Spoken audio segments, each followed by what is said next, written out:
Welcome to 99% Pickleball, a podcast by Empower Pickleball. We're your hosts, Nikki Maldonado. And Mari Humberg. And what a beautiful background for you this week, Nikki. Had to bring the nature, Mari.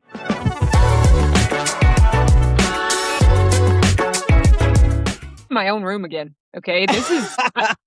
Your background. Mari, what's going on with you? You're always in a different background, and it makes me really happy when I finally see one that I recognize. So where the heck well, you're at home, but where the heck have you been? Yeah, I've been a couple of places. So I was home for 48 hours. Actually, it wasn't even 48 hours before I went to Chicago. It was like 46 hours, which just sounds terrible. A day and a bit, you know? So then I went to Chicago, participated in MLP Chicago, ended up in 6th place this past week with the bouncers. Had some good matches, some not so good matches, but it's just part of how it goes.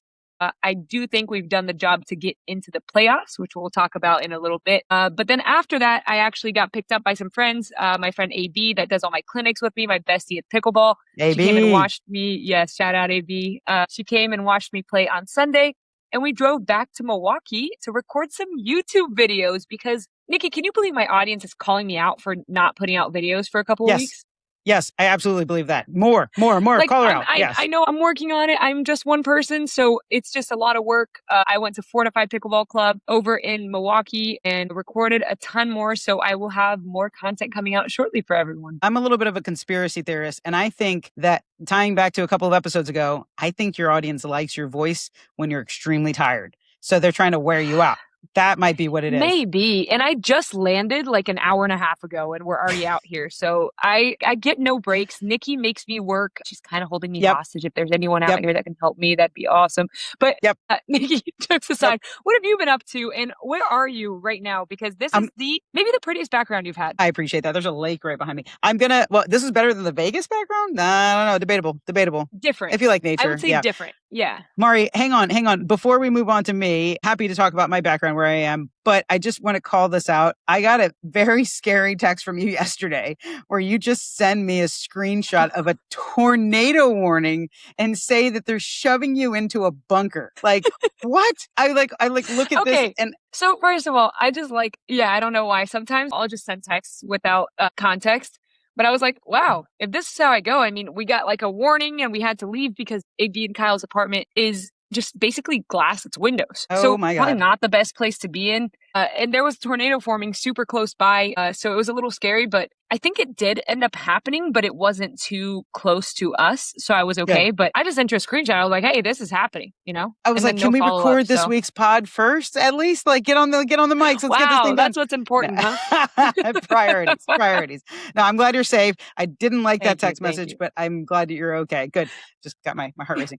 Speaking of my heart racing, oh my God, this weekend was insane. I feel like I have the worst hangover of my life without having one sip of alcohol. My body social hangovers. A social hangover, but it was so much fun. I was at PickleCon, the thing I've been talking about for weeks now. It finally happened. It was just straight up pickleball and barbecue because we were in Kansas City for Thursday night, Friday, Saturday, Sunday, nonstop. And a friend of mine came with me and he played over 24 hours of pickleball in one weekend. I did not. Is he okay? He did. Yeah, he was not. We had ice cream to finish off the weekend just to give him a little bit of sugar, but man, it was rough. But PickleCon was really cool. Met a lot of fantastic vendors, met a lot of fantastic people, players, fans, all of that. Hung out with some content creators, some really fun content creators. But I think the highlight of my weekend, and there's like a tournament going on. It was also like, I think 100 courts. It was a humongous convention center just of pickleball courts everywhere from pickle roll, just rolled out. So it was a lot. On one side, it was all tournament. The other side was just straight up open play. You could just play as much as you want nonstop, like my friend did. But my highlight of the weekend was not even that. It was para pickleball.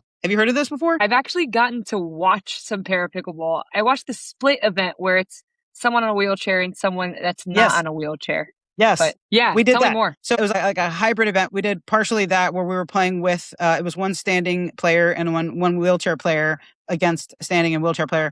And then we did one round where it was two standing players against two wheelchair players. And I played in that round. And it was so much fun. And just talking to these guys, Ryan Anthony and Zach Wentz, we can put up their socials on here. They are huge advocates for the game. They've been medalists at the US Open. They're really, really big into this part of the game. It was just such a beautiful thing to show the inclusive nature of this sport, because everybody talks about how inclusive the sport is in so many different ways and building community. But I don't know that a lot of people think about it in this way. I have partnered with the organization in New York called Pickleball for Parkinson's. And that's one that I think a lot of folks don't know about, and how incredible that is to get folks with Parkinson's playing, and, motor skills and all of that. It's just fantastic. They're so serious and they're so competitive. I love it. Did you play on a wheelchair?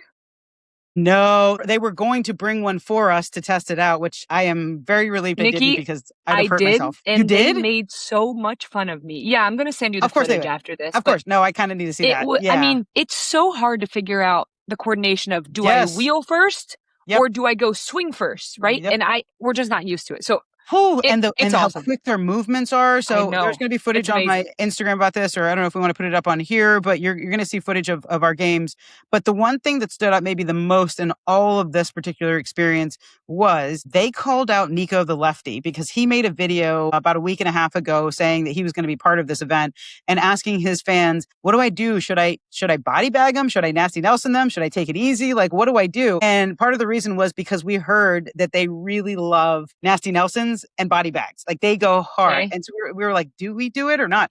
So Nico asked them, and they were like, don't ask that question. Like, you just got to do it, right? And so they made him a shirt that said, you don't have the balls to Nasty Nelson me. It was like 2 pickleballs. And so this game was so much fun, where they were like trying, I think there were about 6 Nasty Nelson attempts that didn't work. I tried one of them and it didn't work at all. And I got one. I got hit in the leg. It was awesome. But it was just, it was like intense competition. They were hitting ATPs. They were just like spinning around. Like, we were getting into hands battles. I mean, this was phenomenal. So fun to watch, fun to play. And I think the moral of the story here is treat them no different than anyone else. There are different skill levels. There are folks in wheelchairs. That doesn't mean they can't play. They get a 2 bounce rule. So just be ready for it. And they are so, so talented. So I think that this is something that needs to just be brought to light more, that, again, this sport is so incredibly inclusive in this way that a lot of folks don't even think about. I wouldn't have thought about before this. Yeah, very cool. It was phenomenal. So yeah, great weekend. I'm tired. I get it. Before I left to Kansas City, I also want to mention that just before I left, I've been just wildly busy. Not as busy as you, but pretty close. And I went to a screening of this movie called The Dink. Have you heard of it? Heard of it once or twice. Once or twice. Maybe we interviewed somebody who participated. So The Dink is all over the place right now. Have you seen it yet? I have not yet. Okay. I am waiting to watch it with my boyfriend, but I'm holding off. I'm going to watch it. All right. You got to text me as soon as you do, because this was a really, really fun event for me to be a part of, to go to the screening in Times Square. But it's getting kind of trashed right now by some serious pickleballers. Zane and some others are trashing it. And I just want to tell them, relax. Okay. This is not an Oscar award-winning movie. It is a fun, just lighthearted, silly. Some jokes land, some jokes don't. But guess what? In comedies, that's how it goes, right? Most of the time, it's just how it goes. It's very much like a dodgeball style movie. But unlike dodgeball, the thing that I loved about this movie is, although there wasn't even that much pickleball, it introduces the concept of the joy and the passion and why people fall in love, especially tennis players, why they fall in love with the sport. And I'm here with my partner's family at the lake right now. That's what this beautiful lake background is. And we're over here having lunch, and I'm telling them about the movie. They had heard about the movie. And I just thought it was so cool that they are, knowing about pickleball from this movie and how much it's introducing folks to the sport. That's what it's meant to do. Is it meant to capture a perfect depiction of pickleball? No. But it does a really, really good job of capturing the essence of the community. But as I'm having this conversation with them and this movie introduces them to it, I realized how much Gen Pop, right? The general population knows so little about not just pickleball, pro pickleball, which just always brings to mind how even rec players know so little about pro pickleball. So I'm really happy that the Dink is just getting the sport on the map. But Mari, I actually wanted to learn a little bit more about you, because you're almost done with MLP season, and then you go into a whole nother PPA season. Can you just maybe tell our listeners, inform us, folks who might not even know what's going on in this pro scene right now? Still to this day, when people ask me what I do for work and I say I'm a pro pickleball player, there's usually that reaction, right? Just a giggle. What? And they're like, what? There's no way. I'm like, yeah, I quit my corporate job to do this. And it's kind of surreal that it is a thing. And I think the pickleball audience is learning to deal with the pro side, because, and I'll give an example before I go through kind of what the calendar looks like. I was playing MLP this weekend, and people go crazy for us when we're off the court. Wild. People are running around trying to get autographs, trying to get pictures, which is amazing. But they're also trying to do that as we're playing. They try to talk to us, because there's so much accessibility to the pros. So, for example, someone came up to me during a match and asked me if I could sign a paddle. We're never trying to come off as rude. Here's the first thing. It's like, you Oh might my catch us in a God. bad moment, but our intent is never to upset anyone. But I said, hey, let me do it after. And I think she was a little upset. I said, my team is in the middle of playing, whether I'm playing or not. It's just something that just for fans out there and anyone listening, keep in mind that we are never trying to upset anyone. This is our job. We have to take it seriously while we're on the court. And as soon as we leave the court, sometimes we have things to do. Like I was kind of rushing off. My hotel checkout was very soon after we finished our match, and I was running and people were following me, and I was like, I'm so sorry I have to go. I was trying to sign stuff as I'm running, but it's tough. Okay. So yes, pro pickleball is a massive thing. Yep. We are currently almost done with the Major League Pickleball schedule, which I'm looking forward to the day, Nikki, which when I Google MLP, My Little Pony does not come up. It's Major League Pickleball. You didn't see that one coming. I did not see that one coming.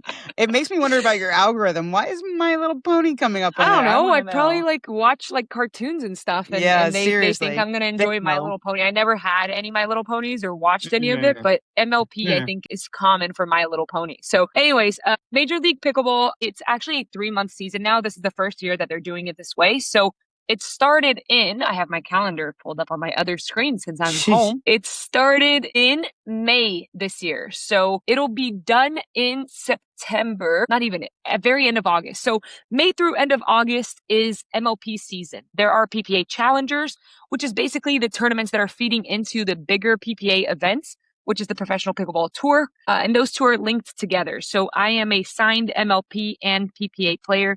They're part of the same tour. I'm on the Atlanta Bouncers for Major League Pickleball. We have qualified. Something crazy could happen for us to not make it, but we're at 99-point-something% chance of making the playoffs. So we will be going to Dallas for the playoffs. And then after the playoffs are completed, which will be Dallas, San Diego, New York, once those are all done, we go straight back into PPA season. So pretty crazy that the PPA tournament starts on September 1st, and the finals of MLP end on August 30th.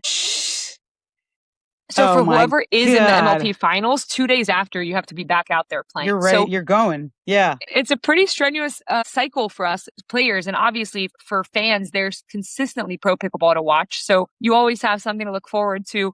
For the players, it is a heavy, heavy schedule. I have a few weeks off every now and then, but it's never more than one in a row. And I think I'm actually going to Hong Kong this year too to play. I've never been to Asia, never played there. Just to add more in there, as if you didn't have enough. Add a little bit more, but our season will end on the 6th of December. Again, I have it pulled up here. And the 2027 season starts on January 11th. So that means we have a little bit over a month to rest and basically train, right? To make sure we're ready for the next season. That's what I was going to ask about. So, yeah. Mm-hmm. Yeah, about when pretty you do interesting. That. And the PPA season is actually from September to May. So they're doing a second half to first half of the year schedule now. It's truly incredible. And this is why I'm really happy that you're talking about this, because it's one thing to not necessarily know a ton about, but another to just not know the ins and outs of it. Just the level of respect that we need to have for these players, for you and these players, for going out there truly nonstop. And then in between, you'll send me a message, I have practice. And I'm like, it's the day before or something. And I'm like, when do you even have time to practice or train? It's that month.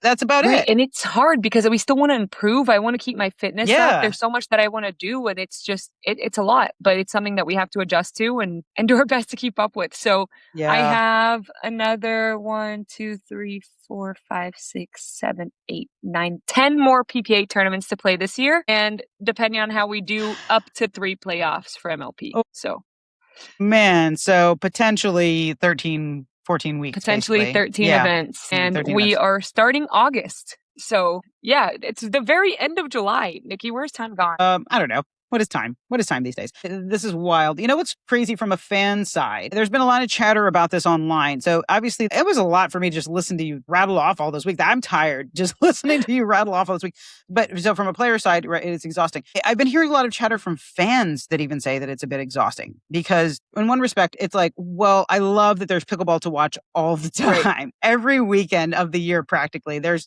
pro pickleball to watch. You just can't get enough. And it's not really like that with any other sport. You have seasons and you have to wait for the next season. You kind of build up that anticipation. That's not what it's like with pickleball. So you guys are grinding and some fans really like that. And And some fans don't. Some fans are actually saying that it's too much, that it's like hard to keep up with. It's like, it almost kind of takes like some of the fun out of it because it's just so much, like too much. I don't know. What do you think about that? What's pretty interesting is that now that I'm doing a ton of content, both on YouTube and on Instagram, I'm convinced, and I have no way to actually prove this, that I am stopped more because of my videos and because of my content than the playing. I've been a good player for the past few years on tour. Don't get me wrong. I'm top 20 in both mixed and women's doubles. Yeah. I think I'm playing some of the best pickleball of my life, but there's just so many good players that the way to stand out is kind of doing stuff outside of it. So it's really cool to hear people coming and saying, hey, I love your videos, or hey, that video that you made fixed my shot, or I really enjoy your collaboration videos with the other content creators. It's just fun to listen to something outside of, hey, I love your backhand flick just every time you play. So it's which they also say. Cool. Yeah, they do say that. I think it's something that the tours have been adjusting every year since I've been around. Yes, that's true. And I think it's only going to get better. I think it's something that this MLP season being condensed and within only 3 months during the summer is new. And I think it is a big upgrade from what it was last year. And actually, they just announced that they're going to have a Nations Cup in October, where there's going to be an Eastern European team, Western European team, US, Canada, South America. Hopefully I get to represent there. Better. Yeah, well, hey, please, MLP, select me for the South America team. I'd love to represent. But anyways, I think it is a little much, but it's going in the right direction. I think that's my and it's visibility, right? It's still early on, and visibility at this time, even though it seems overwhelming, is kind of necessary for the growth. You also mentioned something that I think was super important. World Cup. PPA is now partnering with World Cup starting in 2027, where you guys will be able to super join excited that as well. About that. Yeah, I'll be playing hopefully 2027. I'll be there. I don't know what the venue will be yet. This year, I know it's Vietnam. Next year, I don't know where it is, but I hope to be there. Should be super fun. Again, you better be there for that. We're going to make that happen. Yes. So, it's a lot. It's a lot for the players. It's a lot for the fans. But I really do think, I agree with you. I really do think it's just necessary at this point. It's, I don't know that it's sustainable. It's not going to last forever. But for now, just for the growth of the sport, I think it's necessary for sure. Fans would love to hear from you. Anybody in the audience, anybody listening right now would love to hear from you. Too much? Not enough? Just right? This is a poll, kind of like what Mari is doing lately. So tell me, what do you think? Loving the polls. Yes, I love it. Tell us what you think. Is it, what do you think about these, all of just the pro craziness throughout the year? Are we overdoing it, or do we love it and we want more? Yeah. What a crazy time. What a crazy time, Mari. Yes. What's been going on with your polls? Nikki, the polls have been great. I actually am getting a lot of suggestions from fans and from friends. People want to get involved now. It's been 28 straight days of polls, which is impressive for me because I forget things. But I want to keep it going. So please, for anyone listening, if you have any questions you want me to send out on my polls, send them my way. I'd love to include you on there. I can even shout you out if you'd like to be shouted out as the person who sent me the question. But Nikki, there's been something that I've been seeing more and more of that I wanted to talk to you about. Again, I'm teaching a lot of clinics, and a lot of times I'm watching amateur play to understand what I should be talking about in my clinics. Basically, I'm trying to learn what I need to cover more and trying to figure out exactly what would be most helpful for my students. And something that I noticed is that people of the same level, or oftentimes not even of the same level, people that don't know each other are giving each other advice on the court. I thought you were going to say that. A lot of times it's not in the most friendly way, or it wasn't asked for, so it was unsolicited. What do you think of that? It's making my skin crawl. Hearing you say that, and knew where you were going with this, as soon as you said people of the same levels or sometimes not, I'm like, oh, I know where this is going. This is hands down one of my biggest pet peeves. When I first started playing, not long ago, but still, there were a couple of players that come to mind that would do this. And they would do this throughout the game. And it would throw me off so much. I was like, just stop talking to me. Worry about yourself. Stop it. And then they would always make mistakes. They weren't even as good as me, even though I hadn't been playing very long. And I was just like, oh my God. Like, okay, maybe if you're trying to tell someone the rules, right? You might have a beginner who doesn't know like where to stand. Okay, sure. Nick, kind of help them out with that.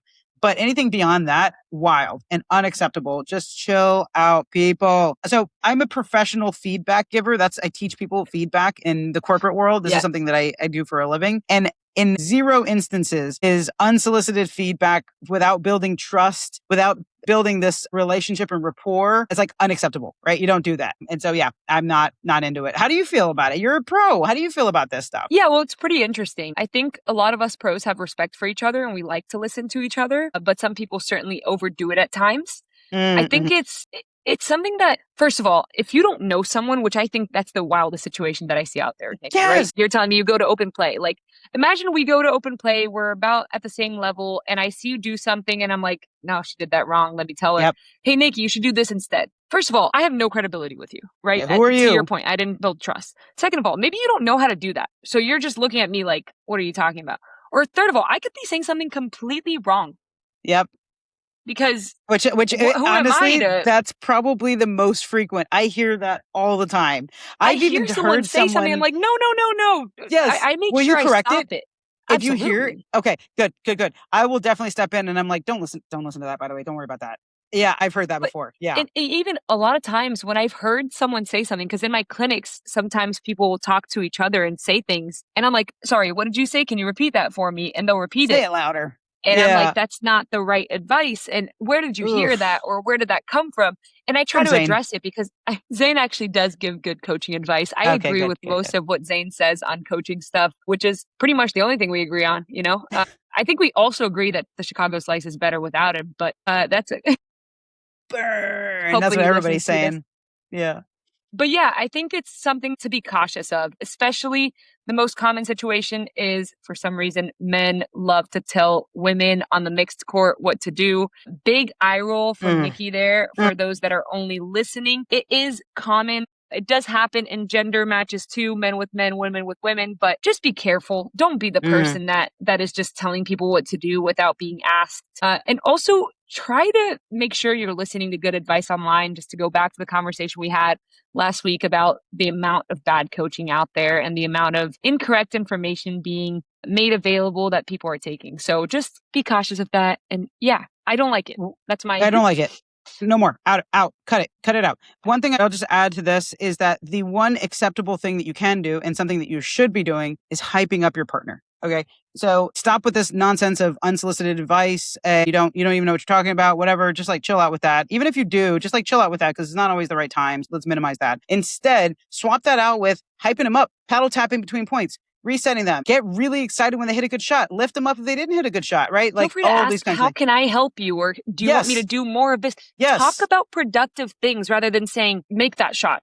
Yes. Or hit it to the weaker person. Yes. The number of times that I see people with a partner, when their partner lifts them up and then I see the look on their face like they weren't expecting it. And then everything just shifts and their energy just shifts. And so I actually even just saw it this weekend at Pickleball and with people, complete strangers, right? It was all complete strangers for the most part. And so when I would see that, like the connections that were made. So just little things like that can go a really long way. So cut out the advice, add in more hype.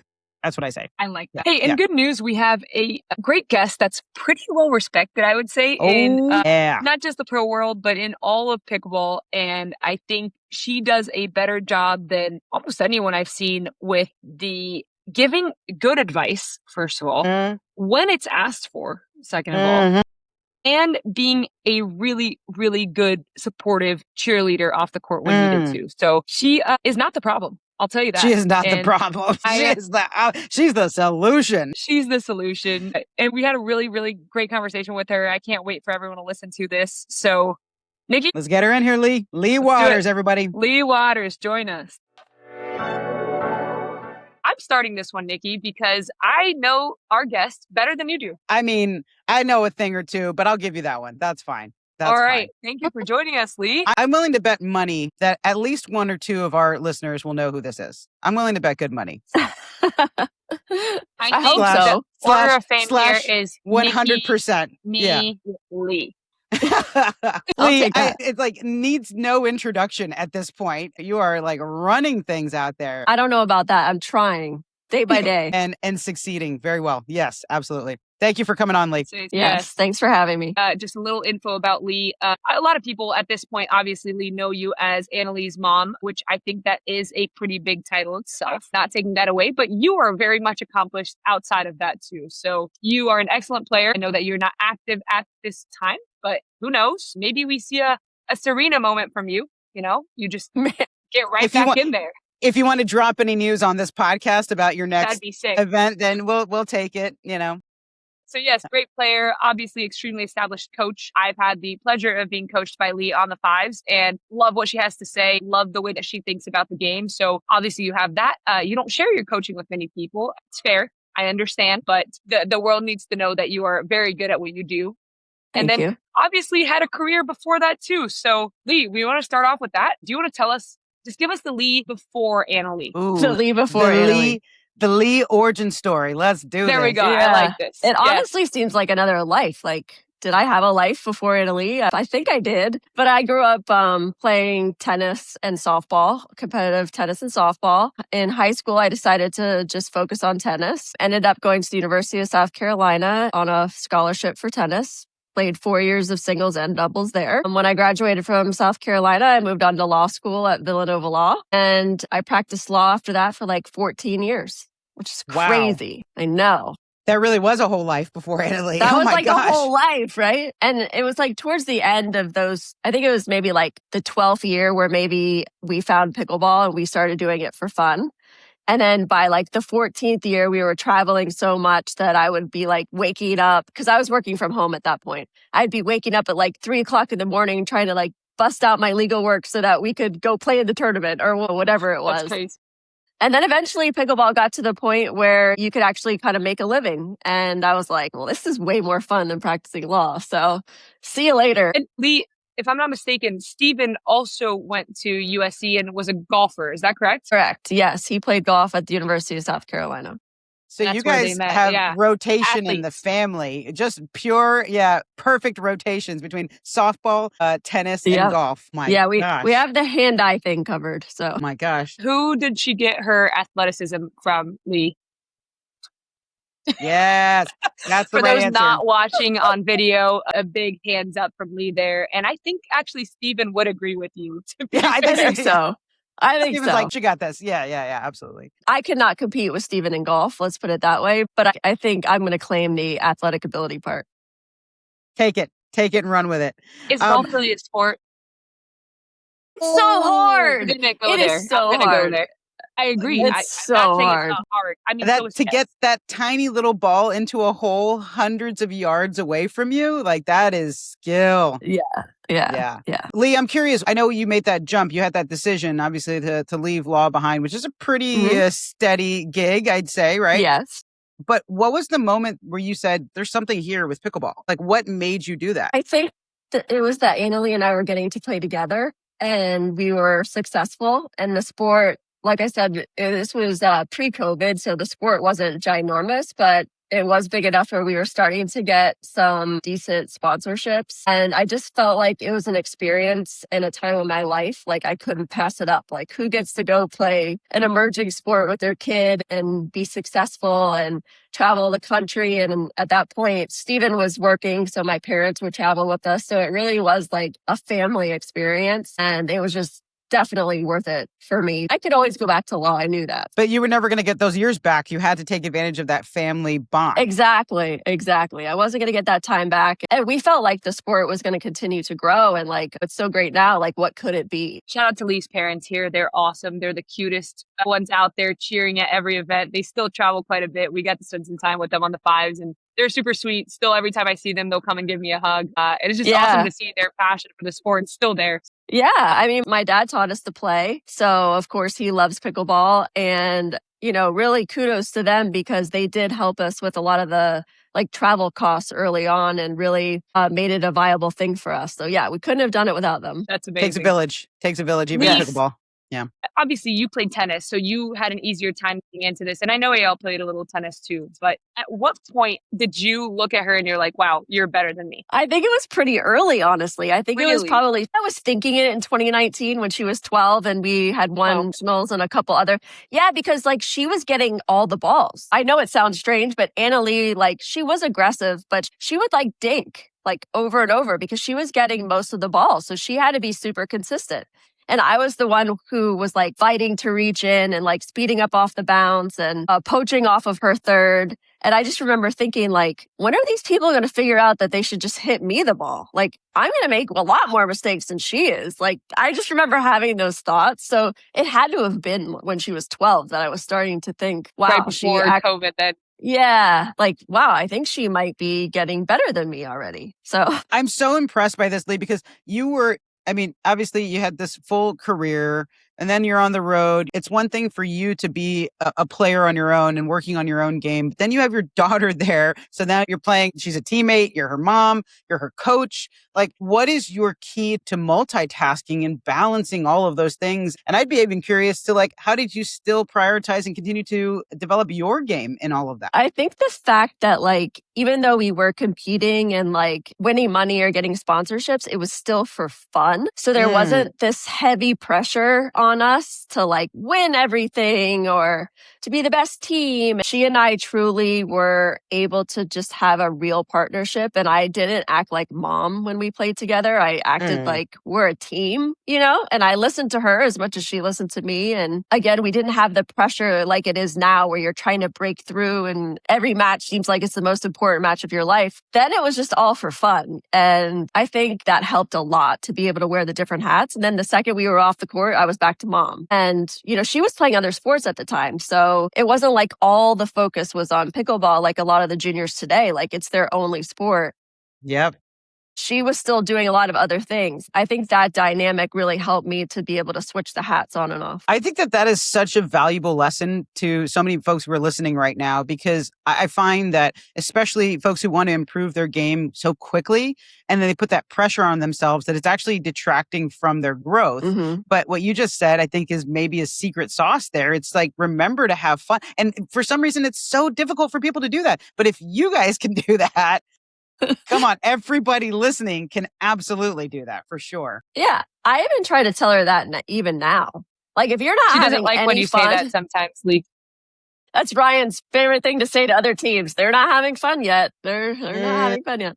But yeah, if you're not having fun, then what are you doing? You know, you can't day in and day out do something you're miserable. So luckily, she still is having a lot of fun. Good. Yeah, her passion for the sport shows. As someone that got to spend a good amount of time with AL and with Leigh, it's just something that obviously she's competitive as heck out there. She's trying to, you know, cut people's throats while she's playing, but she's still young, you know, like that's the thing is this is her, she is enjoying it. So that's important to hear from Leigh too, because I could tell as a teammate and as someone that got to spend that time.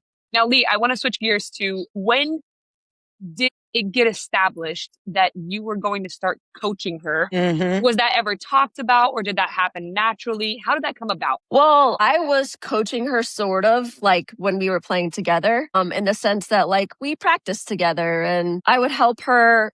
At that point, drilling wasn't so much a thing, to be honest. You just played rec. So we would play rec together and I would coach her when I could watch her at the tournaments. But since I was playing as well, like I couldn't watch all of her matches. So I wasn't like necessarily coaching her every pickleball moment. She was doing a lot on her own, which I also think sort of helped with our success now, is like she learned how to play like on her own as well without me being there. And it wasn't until I tore my ACL at nationals in, I don't know when that even was. I've blurted out of my brain. 22. It wasn't until I tore my ACL and decided that I didn't want to come back that I was just going to coach her full time.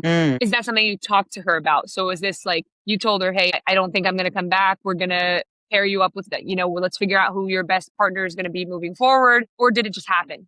It kind of just happened. Like I kind of just morphed into the, well, I'm not playing now, so now I can devote all my time to you. And she was definitely, without a doubt, better than me at that point. So it just seemed to make sense, you know? I was obviously going to be at every tournament and go to all of her stuff. So it only made sense for me to kind of morph into that like full-time coaching role. Leigh, if you were to say you were more of, or even an even balance, do you find that you're more of a skills coach with her now? And even with the, like I see you out there with the fives. I was actually, funny story, I saw you this weekend. We were in New York all together, and I was hanging out in the VIP tent and watching you guys drill with the fives. And someone comes up to me and goes, Leigh, look at Leigh. She's like a shark just circling the court. And I looked down and you weren't saying a word. You had your hands behind your back and you were literally walking around the court just watching. I was like, oh my God, what is happening? Right? I was like, this is. Two things there. And Mario know this. I like get steps in while the team practices. Oh, this is a fact. Circling. I asked her, I was like, Leigh, are you okay once? Because I was like, what are you doing? Why are you circling around me? And she told me about the steps. I didn't feel as worried. Oh, man. So, I'm trying to get my steps in. But honestly, like in warm-ups and stuff like that, I don't say a lot. I let the team warm up and do their thing. And even when Anna Leigh's warming up for a tournament, like the morning before, I really don't say anything. I kind of feel like everybody has like the way they like to warm up, how they like to focus, how they like to prepare. And I stay out of that. I let the athlete do their thing. They let them do their thing, and then you can step in when needed. So would you consider yourself more of a skills-based coach with her and with them, or are you stepping in more for the mindset? Where are you leaning into more lately? Well, with Anna Leigh, I'm doing both. With Anna Leigh, I am her main drilling partner. We work on technique, we work on patterns, we work on strategy. We don't have much time to do that anymore. There's so many events. A lot of times when we get home, it's a lot of recovery work. It has been nice this MLP season. We have been able to find some time to actually work on some things. But that definitely at the tournaments, it kind of switches over to mostly strategy and helping her through matches. But with the fives, it's less of skills stuff unless somebody says to me, like, I'm really struggling with XYZ. Again, because some of these people have their own personal coaches. Yeah. I'm not going to, step into that. But MLP is more about strategy or something I'm seeing in the moment, which again, I'm still learning because the games are so fast. There's only so much you can say. All the players respond differently to different coaching. Anna Leigh likes to be screamed at. Other players like confidence building type things. So yeah, MLP has been great for that, like learning how to coach different people. Yeah, I think that anybody who's listening, either who has a coach or any coaches who are listening, need to write that down, because I think that's one of the most crucial and vital parts. Mari, I know you're going to have to, it's not one size fits all. We were just talking about this weekend. Yeah, exactly that. Leigh, I've talked to you about this. We've actually had this conversation because I was genuinely curious. Growing up in tennis, you saw the same, and Nikki, you must have seen the same too. There are some really bad parent and kid relationships when it comes to coaching. It's a really difficult thing to do. Yeah.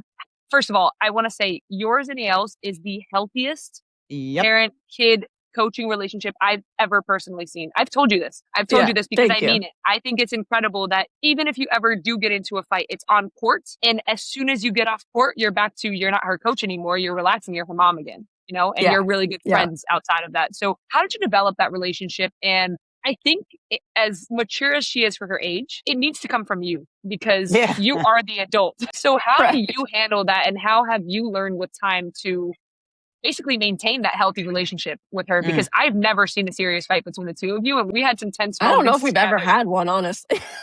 That's amazing. I think like growing up, my parents kind of let me choose my own path and do my own thing. And even though I was playing competitive tennis and going for scholarships and all that, they sort of never got in the way of what I wanted to do or how I wanted to go about it. And I really appreciated that as an athlete. And so with Anna Leigh, even when she was little, I let her do any sport she wanted. I never asked her to focus on one. I actually would have to argue with coaches who wanted her to specialize early and say, no, I want her to be the best athlete that she can. And I think me always telling her, like, you choose whatever sport you want to play. Like, it's up to you. You choose how you want to practice. You choose. I think her knowing that I wasn't going to apply that external pressure and this is all about her and I'm just there to help. I think that's one thing that really helped us. I think the other thing that greatly helped us succeed is the fact that we played together first. So she knew that I could play. She knows that I've been there before. I know exactly what she's experiencing. Of course, it's at a higher level now than it was then, but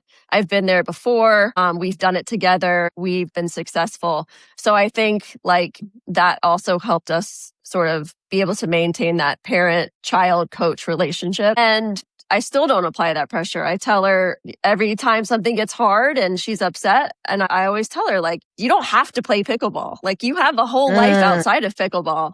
If tomorrow you want to quit pickleball, I'm not going to stand in your way. So I think just her knowing that she has the freedom to be an individual and do what she wants, and I'm just there to help her be the best that she can be, just has helped us a lot. Oh my gosh. I need every single athlete parent to listen to this. Yeah, just every single parent to listen to this episode. Okay. Oh my gosh, Leigh, like words of wisdom. How do we get the Leigh, when are you writing a book? Okay. When am I signing your book Thought deal? about it, actually. I really enjoy writing. I think when Anna Leigh's done, maybe that might be the time. All right, there you go. I mean, there's so much pressure in sports already, whether it's like self-applied or teammate applied or tour applied or fan applied, whatever it is. Like, to have your parent put an extraneous amount of pressure on you, I think is really tough. And again, I saw it growing up and I was so thankful that my parents didn't do that. And so I think I just learned from example, honestly. All right, Leigh, I'm going to say it here. And so again, you heard it here first on 99% Pickleball. You're going to write 2 books because one book is going to be about the experiences that everyone's going to want to know about the ride along the way, right? From beginning to end, or just all the way through, I should say. And then the second book is going to be a how-to, right? Because you're going to shift. So I'm telling you, I'll become your book agent. That's totally fine. I'll make this happen. Good. The world needs these 2 books. But that second one, especially the parental sort of mentality aspect, the pressure, the encouragement, the support, all of that stuff is just so absent in lots of ways, but in sports. Like my nephews play soccer, and I know you know that very well. I feel like soccer, in my experience with them, is scary with some of those parents out there. So that what you're talking about, I think, is just terrifying.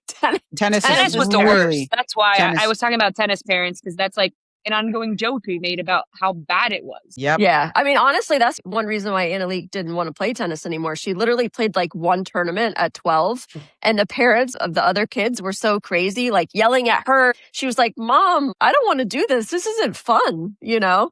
Yep. Good for her. She made the right call. I am glad Anna Leigh is an only child. I think being her sibling would be really difficult. Yes. I remind her all the time, if there was a second one, we could not be doing all this. Yeah, exactly. I mean, my whole day, my literal whole day is like doing stuff for Anna Leigh, like emails, phone calls, scheduling travel, like you name it, like nonstop. Being in her TikToks. TikToks. TikToks. That the one that you just released about the coach, the best coach or whatever it was. So good. You guys have such a smooth energy with these trends. I'm like, yes, nailed it. So good. As if you didn't have enough to do. So you're doing a lot. You're doing a lot on the business side then as well, of just the maintaining and all of that. Yep. And I'm sure, obviously, again, this is where all of a sudden your legal background just comes into play. Tell us more about that. Yeah, it does help. I mean, Ryan Harwood and Boehner Sports are her agents. So they're doing like most of the background work and contract work and negotiating. But then once that contract comes to me for review, the legal stuff really does help because I can pick things out or language issues that I don't really like. And I can be a little nitpicky with things. So that is helpful. Anna Leigh is involved, like heavily involved in all of her business things, but it kind of runs through a bunch of people first. And then we kind of bring it to her and let her decide what she wants to do. So it is nice that she has a lot of people helping her because it does allow her to just focus on playing pickleball. That's super important because that was actually something I was going to ask you about because I think a lot of folks, it's tough. I mean, she's got so many fans out there, but she's also got so many people waiting for her to, who's going to take her down or whatever. And anybody who feels that way, or I've heard people say that like the game's boring because she's always winning all the time. And I'm like, do you not realize what you're watching right now? That this girl and you guys are so busy. You're at the Nike headquarters. You're at the Super Bowl. You're at the, World Cup. Every single weekend that you're not at a tournament, you're doing something. And I'm like, any of these other players, they have no idea. They might go home, take a break, take a vacation, and you guys are just nonstop. So I have a question about that. How are you keeping up your energy? How are you keeping up? And Luckily, she's young. Are you? She's young. So I think that definitely goes in her favor. It kills me, all this travel. It absolutely, like when I get home, I just need to not leave my house for like 2 days straight, literally. Because it does wear on me. She really wants to grow the sport and she feels like she has an opportunity. So everything that comes her way in that sense, like she's not turning it down. And kind of how we look at it is it's not going to last forever. Like this is sort of her moment to do her thing. And so let's grind it out while we can. Because it's not going to last forever. The winning won't last forever. The sponsorships won't last forever. These Super Bowl, SB, whatever moments won't last forever. So I think putting things in perspective helps too, because this isn't, you're going to be your life forever. I don't know, Leigh, the way that things are looking, I think it might be, I hate to tell you, it might be forever. It might be around for a while at least. Yeah. So Leigh, maybe for a little bit. You're talking about these events and these sponsors that, when you first started before COVID, did you imagine we were going to get here? And like, where's if you would have told us, let's say 7 years ago, 2019, which is when you said you started seeing that shift of her getting better than you. Yeah. Did you think that you were going to be going to these events, that you were going to be going to the no. the World Cup finals, to get sponsored by DoorDash, which, by the way, I order every night. DoorDash, if you want to add another player to your roster, I am available. Hello, I love DoorDash. But yeah, I'm waiting for Gucci to sponsor you. That should be the next one. Let's go. What's up with this, Leigh? How did it grow like this? Yeah, I mean, literally, I still think in 2019, some tournaments were on tape courts with temporary nets, Ooh. And we thought, playing at Indian Wells was the coolest thing ever because that's where Nationals was. And we were like, oh, this sport's getting so big time. But like our first sponsorship when we first started playing in 2017 was a paddle sponsorship for $3,000 a year. And we thought that was amazing. We were like, no way. We're getting $3,000 a year to play pickleball. Like we were like, this is so cool, So like looking forward, even when I thought the sport was growing, I didn't foresee the huge jump that it made. I actually credit COVID for that. Like we joke it's the only good thing that ever came out of COVID because it was the one thing that people could do. They could play in their driveway in the cul-de-sac. They could go to the park and play. They could be around people outside without having to worry. And we actually didn't play pickleball that year. So that was the year that we took off. Yeah, we didn't compete that year. What did you do? Obviously, in the beginning, they shut everything down. But soccer came back for the kids pretty quickly because it was outside. And so we continued on with soccer. And then we had like a COVID group that we played rec pickleball with. That was like a couple times a week. But we didn't compete. So the PPA tour picked back up with pro-only events. And so the pros kept going, but we didn't. We were living with my mom at the time. She was homeschooling Anna Leigh, and we were scared. Like we didn't want to bring COVID home to my mom. Yeah. So we took that year off. And the year that we came back, man, we were like, what happened? Everybody's better than us. Like, wait, there was some adjusting for sure. That's some good motivation. Have a little bit of rest. We were so mad. We were like, wait, we were beating these people. Now they're crushing us. What happened? And where are they all now? A lot of them are still playing. A lot of them are still playing. It was funny because one of the things that we found out was we were like, people are hitting the ball so hard. Like we were the ones hitting the ball hard. And then we came back. We were like, people are hitting the ball so hard. What happened? We found out people had started letting up their paddles. So we were playing people with letted up paddles, and it made a big difference to those like old school paddles that we were using. And so we letted up our paddles, and all of a sudden we slowly then started coming back and like competing again. I mean, people were hitting rockets. We couldn't figure out what was going on. Pretty insane. I wasn't playing at that time yet. Nikki, you were far away from pickleball at that time. So I started at the end of 22. My first tournament was actually Orlando, which was the first tournament you did not play with AL. The PPA Orlando was my first ever pro tournament. I had been playing for 3 months, and I played AL on center court in singles. I remember. Yeah. I got 3 points, and they were all missed returns. So shout out to Yale for giving me some help there. Maybe I had a good serve. I don't know. I was playing with you do have a good serve. Whatever first paddle I grabbed. So that was a fun experience. And I got to briefly talk to Leigh and AL there, and then ended up getting to play with her later on. But anyways, Leigh, we're at a spot now where we're seeing the trend and the growth in the sport a little bit more, right, than you were back then, because now you see the money that's in it. You see the sponsors that are coming into it. Where do we see the growth going? I think internationally is one thing that we're seeing that I know you got to experience. So maybe there, but also where do you see the sport going? Because right now the amount of players is huge. The amount of viewership is not as huge as number of players. Do you think that'll change? Just want to hear your perspective. Yeah, I mean, I think like the first thing that you said, it's growing internationally. Like when we went to Vietnam, I was shocked at the amount of pickleball courts that were. We looked out our hotel, and it was just a mass of pickle. You could just see them forever. Really? Yeah, and there's like nice facilities, like indoor facilities, like that we have here on like every other corner, and big like billboards, like pickleball here, with arrows and tons of kids playing, and the people treat the pros over there like they're Beyonce. I mean, literally, like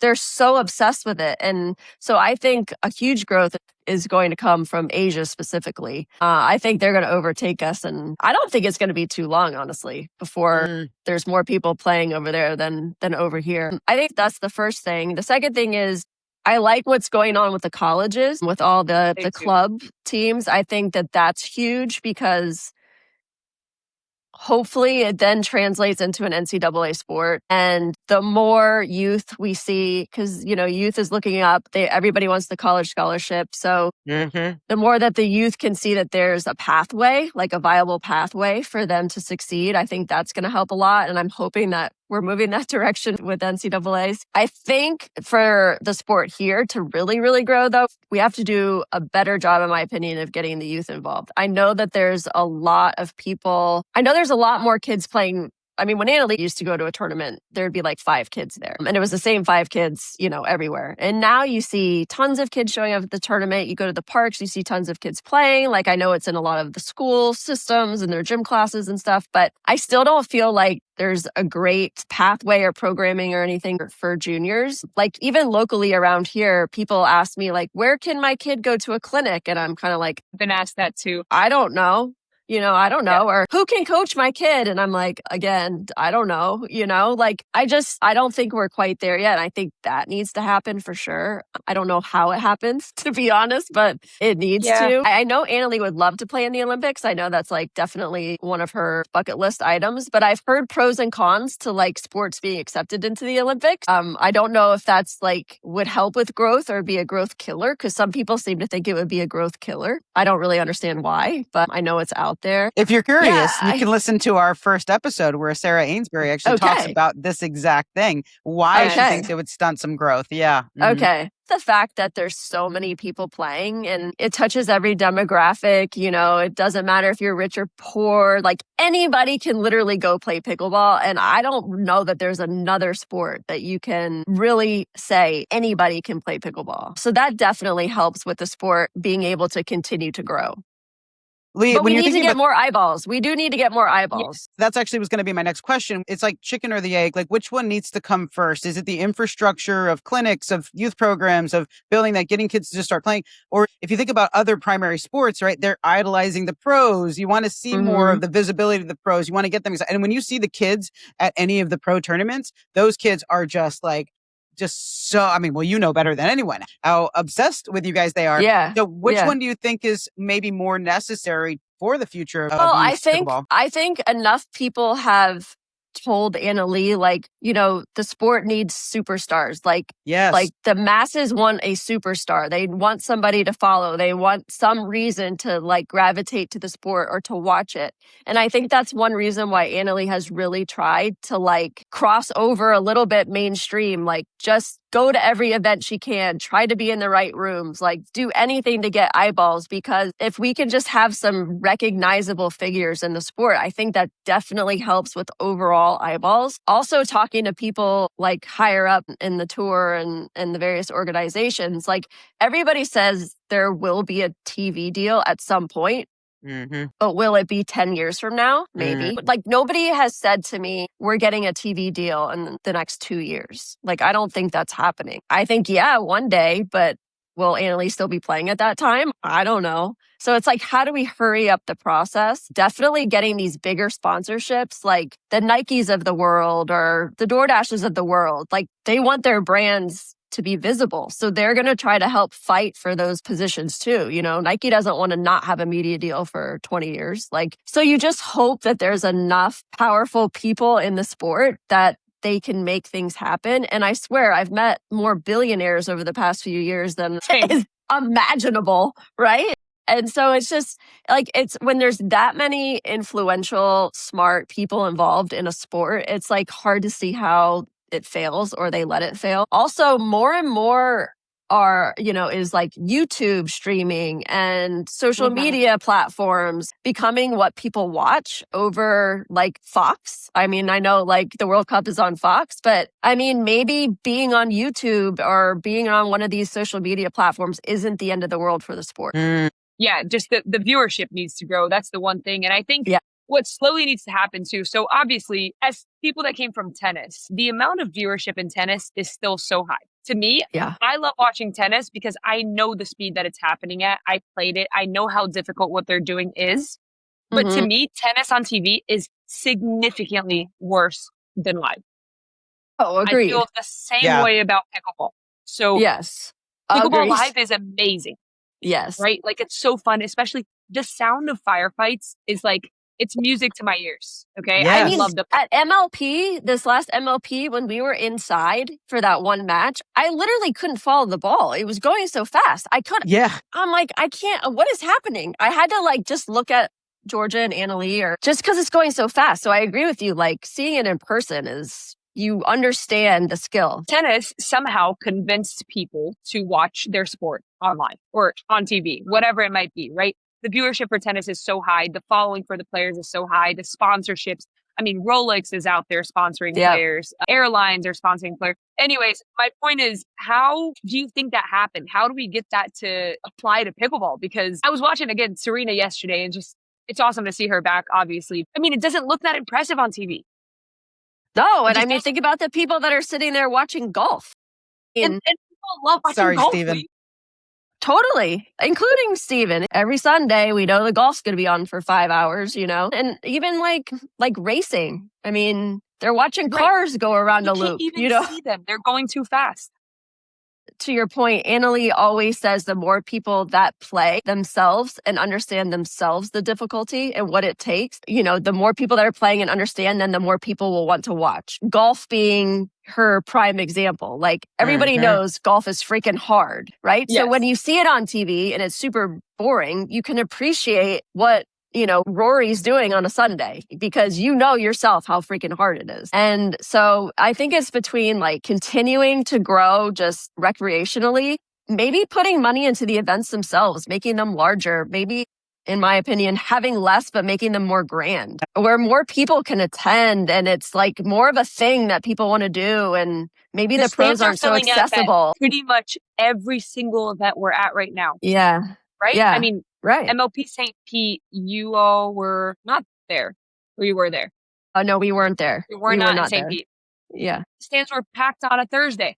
Yeah. And that's awesome. But I mean, we need more. We need more space. Yeah. Agreed. I think that's such a tremendous call out. Personally, I think MLP is a big gateway for this because of the team element and having people, show up in team gear versus like wanting one player. That's what's so unique about pickleball, because there's the PPA side that's very similar to tennis. And then there's the MLP side, which is more familiar to a lot of folks to want to feel that pride in the team. Yeah. I mean, your fans, the Fives, I've done a couple of videos on them. They are nuts, just absolutely insane. And the reason why I'm highlighting them so much, because I'm like, like more of this. I want every single team to have that squad and more. Like a squad.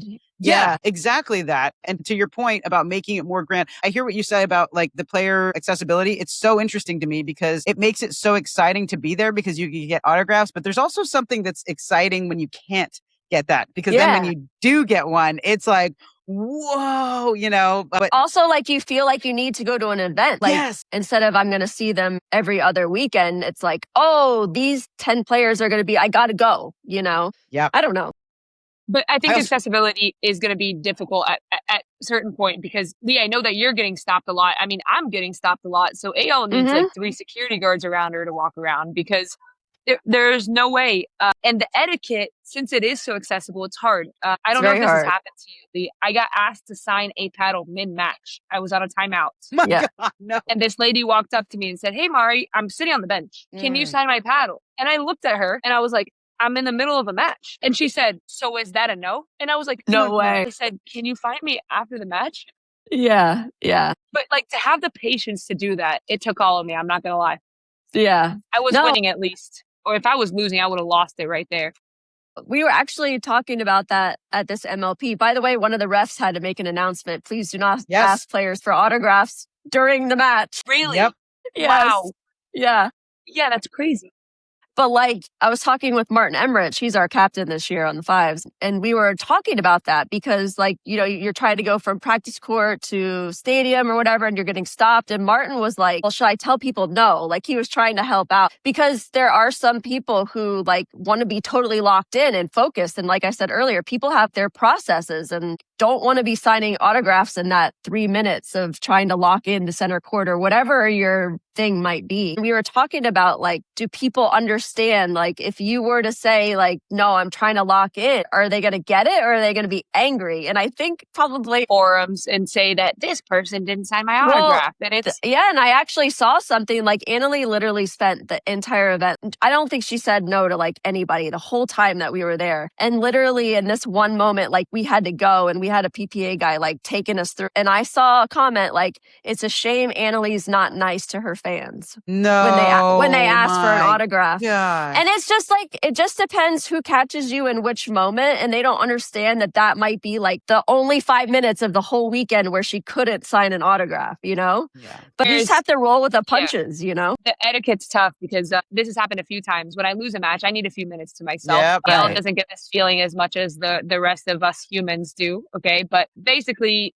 people walk up to you right after. And sometimes I'm like, hey, I need a minute. And they're just like putting it in your face. Yeah. You know? Like, can you sign this? Can you sign this? And I like put my headphones on and walk away or something. And I feel rude, but I just really need a minute to myself. Right. Yeah. Totally. Like, give me 10 minutes to sit down and I'll be breathe back. And I'll be back. I will come back. I promise. I'll be okay very soon. But it happens. I know it's part of the sport, but it's just difficult as players. That's an experience that fans don't see our side, I think. Yeah, exactly. I think this is such a valid point that I think more folks need to know about. And I think the leagues also need to get on it, right? To your point, Leigh, like to find ways to manage this so the players don't have to. The players don't have to be the bad guys. I don't know. Maybe it's a different route. I saw you guys do a great job where you went behind when we were indoors, you went behind the curtain to get out. And that was so smart because there was literally hordes of people around the court. You wouldn't have been able to move. That was the league. Like the league came up to us and they said, okay, the team is going to funnel out this way because they just couldn't have like a mass. Yep. You know, you wouldn't have been able to, you couldn't have exited. Yeah. Right. Yeah. Right. So I think they're starting to become a little bit of aware, you know, that it can be a problem. So we'll see. But yeah, the comments, I think every athlete just has to roll with the punches and know that like you're doing your best. And sometimes you just can't, you know. I'd say what a good problem to have though, because the fans are just so obsessed that it's like they, you know, rather than having maybe a sport where nobody's there, they don't know who you are. It's nice in that sense, but I think the sport is growing. We have to be realistic about how do we protect that player experience as well and protect the fan experience too. And something that you said that's so vital that I really want to just call out when you said that you and Ale talk a lot about like golf and playing the sport to really appreciate the pro side. You know, this is 99% pickleball. We like to move beyond conversations just about the pro game to reach everyone else because we know that 99% of pickleballers are on the rec courts, and that's going to be ultimately what grows the pro game. If we can talk to them, if we can get them excited, if we can create this bridge. So we're trying to do that with this podcast. So you just nailed it, that those players are more of a ticket to the pro growth than I think they even realize, for sure. Yeah, absolutely. For sure. It's crazy how many people play that have no clue there even is pro pickleball. Correct. When I say I'm a pro pickleball player, a lot of people like laugh and then they realize that I'm being serious. But sometimes I just laugh with them and move on. How did Pauly G respond to you yesterday, Mari, when you said that? Yeah. Have you heard of Pauly G's, Leigh? In New York? No. In Brooklyn? It's a pizza, like, I think nice. It's a chain, but it's amazing here in New York. And it's one of the most famous pizza spots here in New York. It's huge. Okay. All right. Well, okay. We gotta go because I love pizza. Yeah, it was amazing. I know you love pizza, but it was amazing. And he was there, the owner. And I said, hey, do you play pickleball? We're having an event tonight. He goes, pickleball? I'm too young for that. I'm not sure how old Pauly G is, but he is certainly not too young for pickleball. So I thought it was funny. We had a good conversation. He's like, nah, I ski. I was like, okay, that's much more difficult, I think, than pickleball. You've probably had so many surreal experiences so far that pickleball has brought to you. But what's one that comes to mind immediately of, I cannot believe I did this or I was here because of pickleball? Oh my gosh. Well, I would say probably going to the Nike headquarters. I think probably that is pretty high on the list because whoever thought I'd be going to Nike. And of course, I'm not going because of myself. I realize that, but like getting to go with your kid is like pretty cool. It's pretty cool because that Leigh, place is very special. You've had a little bit to do with her success, so I think you get a part of that for sure too. I would say that I think this latest honor that she received, the Time Magazine 100 Most Influential Athletes, I think that one I was like, holy crap. And then I don't know, honestly, like one of the coolest pickleball moments for me was just getting to play with Anna Leigh, and that happened a long time ago before, you know, anything was huge. But like getting to win the biggest championships at the time with her is definitely the coolest pickleball moment for me. I mean, that's just, I think, how to bring back that love and that passion again is to never forget those moments, to think about those moments and just almost like feel them, to experience them again. Because now, of course, things are just so huge for you guys and getting bigger and bigger every day. And how wonderful is that to cherish and to have those moments that you've had in the past together. And that's incredible.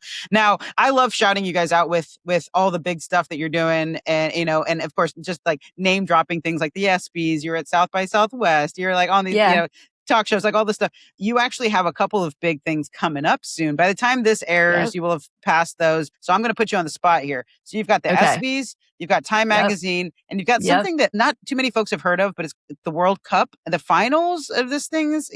Less important team event that's happening, right? But maybe some folks have heard of it. So if you were to pick one of those three that you're the most excited for, which one is it? Well, I feel like the World Cup, it's like a once in a lifetime opportunity. And the fact that it's the finals is like crazy. So thank you to DoorDash, one of Anna Leigh's sponsors, big sponsor of MLP. They're taking us to the finals of the World Cup. And if people don't know, Anna Leigh was an avid soccer player as a younger kid. She still loves soccer. She has watched, I swear, like every single game of the World Cup that she's been able to watch. And so I think like for her, this is going to be a huge, like full circle moment. So, I have to ask, because everyone's going to want me to ask a part 2 of, since that's going to be your answer, is who do you want to see in that finals? Well, I would love for the U.S. Like, I love all these miracle commercials. Like, I would love to see the U.S. there. The miracle commercials are pretty cool this year. I will say. Know, they're really cool. I have a feeling France will be there. I could be wrong, but they looked insane yesterday. I mean, they just look very good. I don't know. I'm just going to do one team. I'm going to say France is going to be there. Okay. All right. I don't know after that. Who do you guys think after that? Well, Leigh, I was going to say, I'm sorry, there is a right and wrong answer to that question on this podcast. We're no longer. Brazil had already a tough one in the first round there in the round of 32, which is where we're at currently when we're recording this. But I have a family competition, Leigh. There's 72 people. It's family and friends involved with predictions prior to the game starting. $10 each, like nothing crazy, right? Yeah. But it's a big pot when 72 people enter. And I am currently in second place.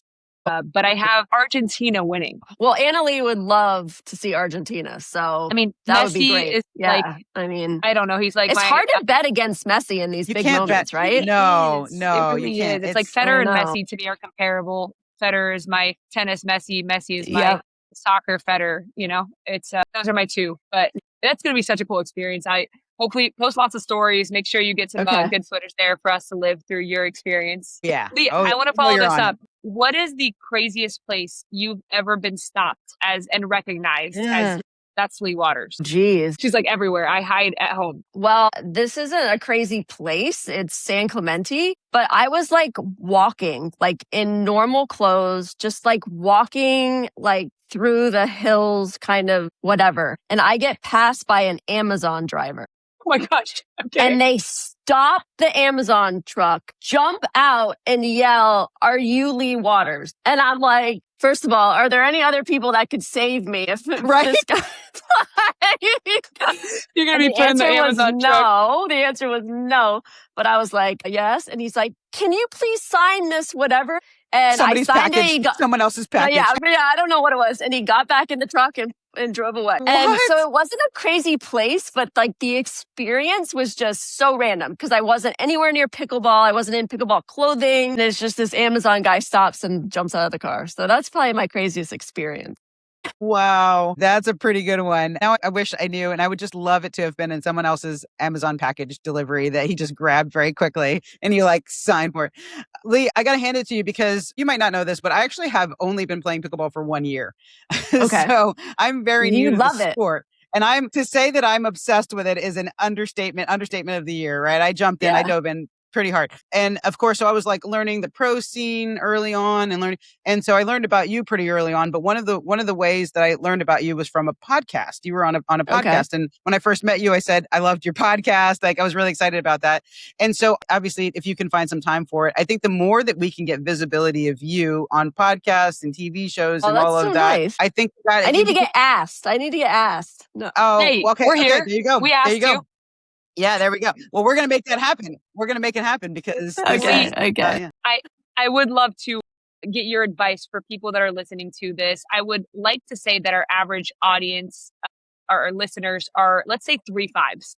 Mm-hmm. If you're 3 5s and listening to you today, what is something that maybe is overlooked or that they should really be working on instead of trying to copy Anna Leigh's crazy shots? Ooh.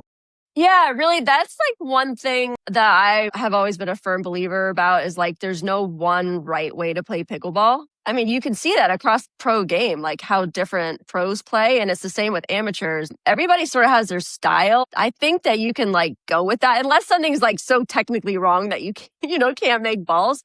But I think like knowing that you can be a successful pickleball player, sort of like whatever your style or vibe is, and sort of like focusing on the easy things, like getting better at the easy things. Stop trying to like be great at the hardest things. Start with the easy stuff. Like, get good at just dinking. And it doesn't have to be topspin dinking, just like getting the ball over the net consistently, Get good at being aggressive out of the air and off the bounce. Play with people better than you, but play with people worse than you. Even if you're a 3-5. Play with 3-0s because that's where you can really like gain confidence, test your shots. I mean, the first few years that Anna Leigh and I played, we played with 80-year-olds, we played with 20-year-olds, we played with people who were pros, and we played with 3-0s. I'm not kidding. Like we literally played with every single person. And I swear that's how we gained like so much confidence is like we were learning from the people that were better than us, but then we were going and beating up on people worse than us.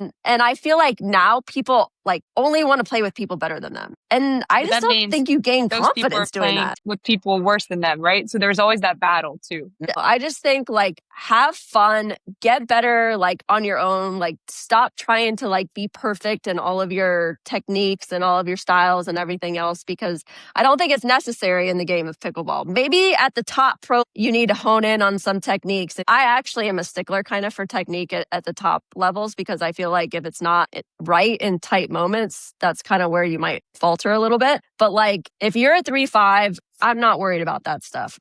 Not at all. It's great advice because being in the rec world, I'm not at that level that you're talking about there. So being in that 3-0-3-5 level. So my peers around me are doing exactly what you're talking about. They're thinking too far ahead. They're not thinking. And then the levels above are not wanting to play down either because they're like too good for that. So I think everybody can really learn from playing with each other and how to utilize those different games in different ways for sure. I think that's amazing advice for sure. Yeah, I think there's a time and a place for both. I think there's a time and a place. Let's go have fun and play pickleball with everybody.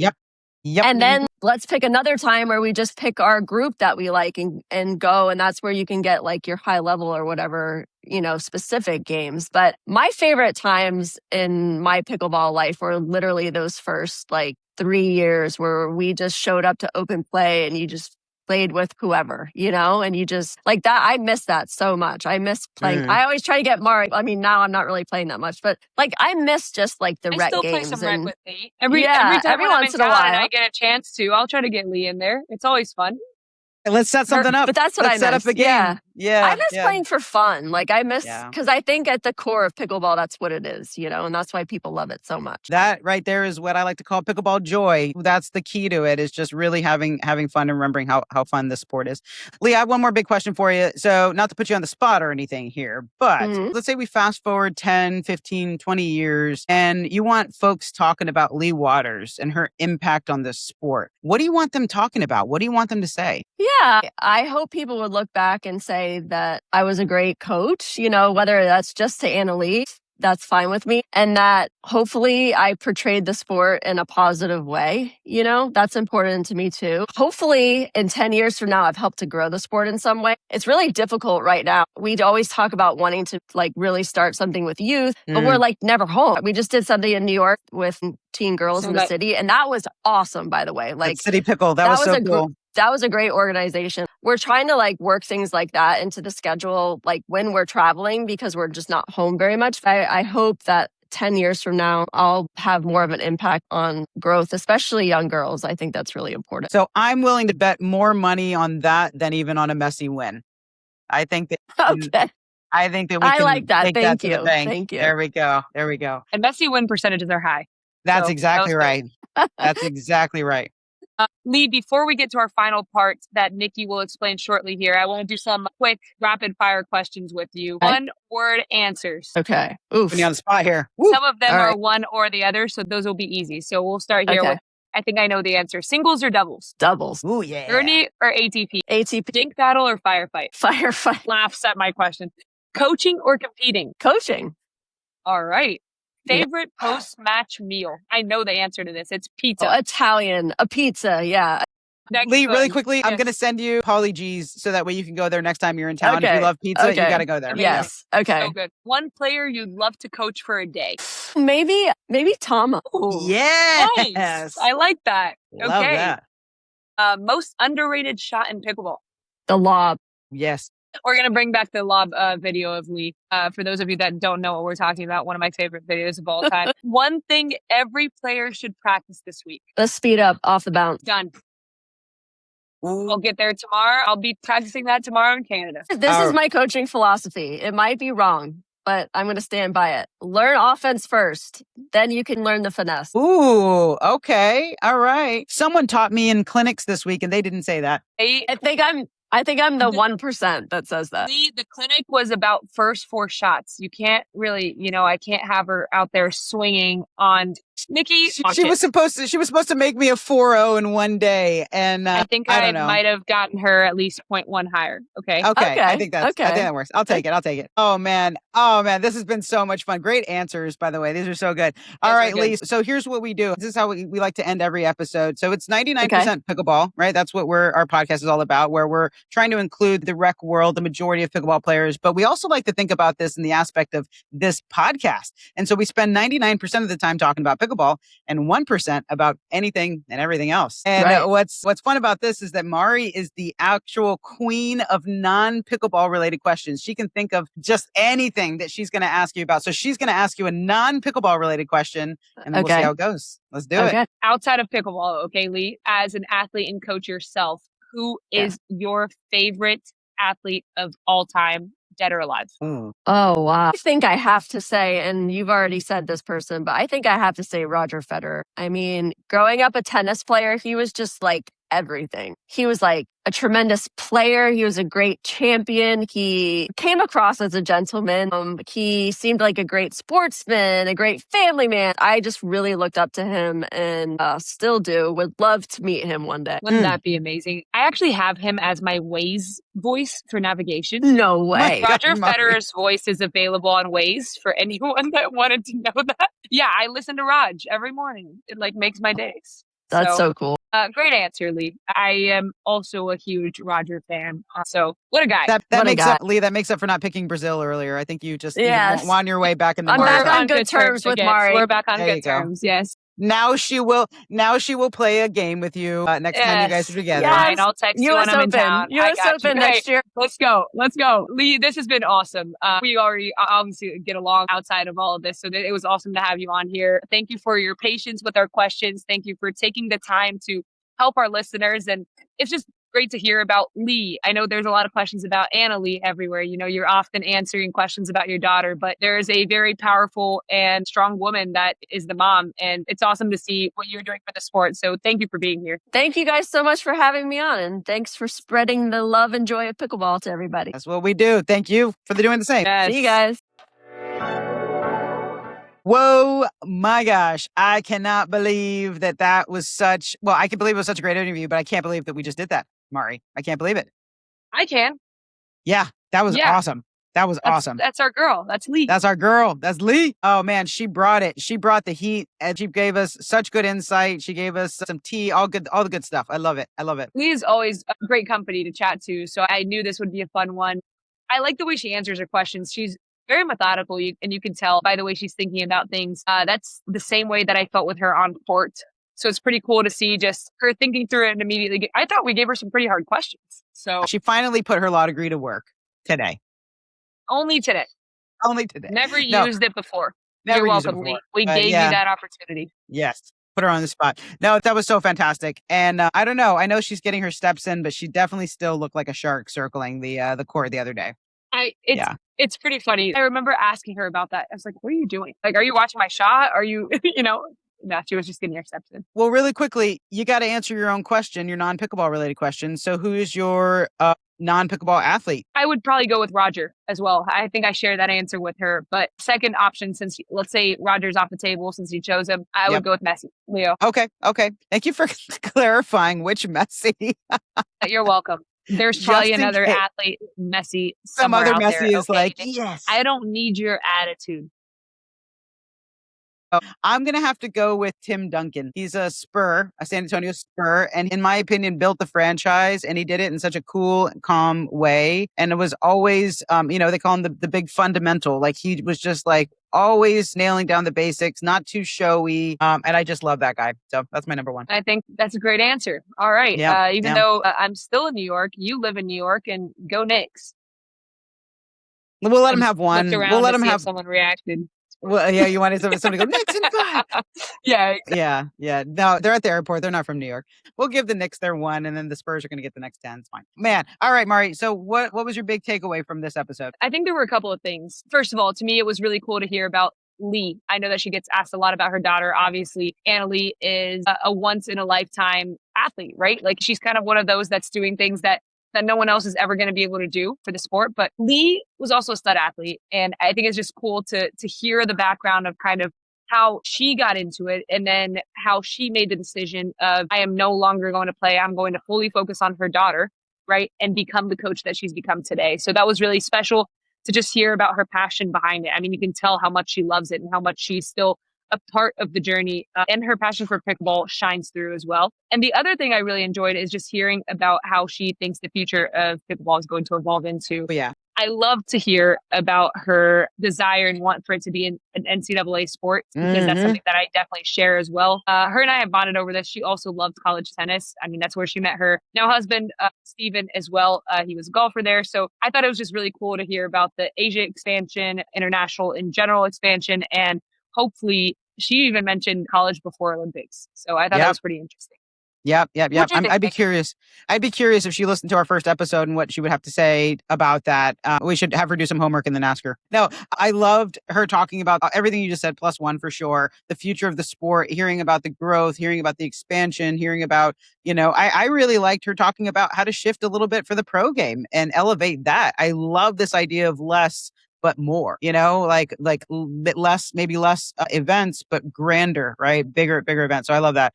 But of course, as a Pickleball Joy Pledge founder, I have to say she really just pulled at my heartstrings talking about having fun. Every time that you hear her talk about the early days, or talking about playing with her family, or talking about hitting the rec courts, you see this different side of Leigh. She's just this, it's one thing like you see her and Ale on the courts and it looks like they're just out for blood, right? You talked about like cutting throats, right? That's what you're seeing. But really underneath that, in what I think maybe even creates that, the success and the wins, is just this energy of positivity and lightheartedness and fun. And it's just so refreshing to hear the top of the top of the top have that mentality and how she continues to sustain that. It's so impressive. It's admirable. And I loved hearing it. Good Same. stuff. And I think one more thing hearing her talk about is just how she handles the parent-daughter, or mom and daughter in that case, relationship on the court. I just love the mentality that she has with it. I know that you agreed with me. I just want to make sure we touch on that as well.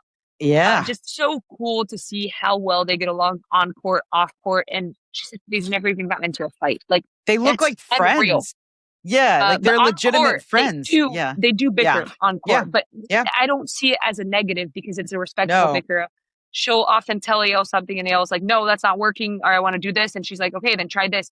And they eventually reach an agreement. And I think that's pretty cool to see. And I think that this is a really, really good episode for parents of athletes that are already high level, or younger generation that's starting to get to that higher level, or not, just in how to support your kid through this journey. This is what I referred to in the corporate world a lot as psychological safety. And so she's created that element of psychological safety for AL that, again, I think ultimately it's part of that recipe for success. And it's not even just success on the courts, it's success as a person. Like you talked about how mature she is. You talked about even success in their relationship and bringing them closer. And I think Leigh has really set up that foundation super well. So love that call out. Love it. Yes. Woo! Wow. Man. Pretty good episode. Enjoyed that one. Pretty good episode. I thought that wasn't too shabby. But guess what? We got plenty more to come every week on Thursday. You can catch these episodes anywhere that you listen to podcasts. You can listen to us on Spotify. You can watch us on Spotify.